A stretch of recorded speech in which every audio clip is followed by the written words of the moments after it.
Absolutely, yeah. We see our own, we see our own lives as a story. It's hard to see your own life as a story because you're in it. I mean, we did a show called Life Game with Improbable, which was a Keith format.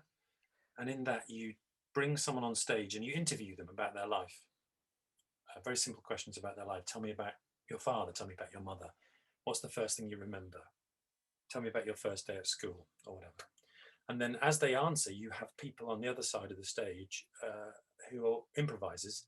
And when you hear something, you think, oh, let's dramatize that. You use either a game or a scene in order to get people to play out, to improvise the story that we've just heard, and you get the guest involved in various ways. And what's interesting is that the events which are further from where they are now, so the events when they were young, or getting older and older and older, depending on how old they are told as stories.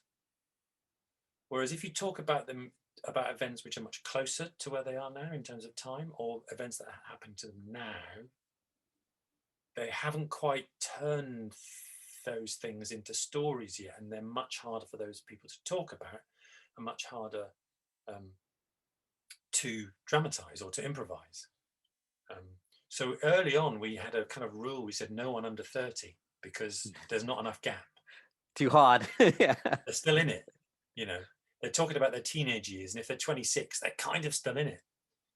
I don't think we would do that now. I think we got better at the process. I think we got better at, turning these things into stories. But that was the beginning.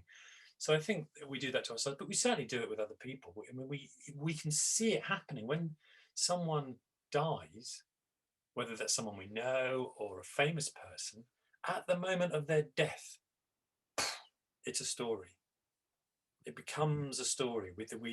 We feel in a position to evaluate or tell a story because there's an ending. And I think that's true on the micro and the macro level.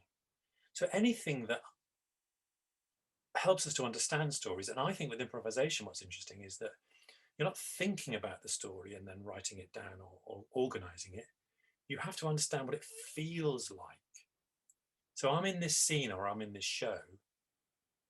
What is this thing I'm feeling? What does that mean about what bit of the story we are in? What part of the structure are we in right now? And you have to feel it in your body rather than analyze it as an intellectual thing.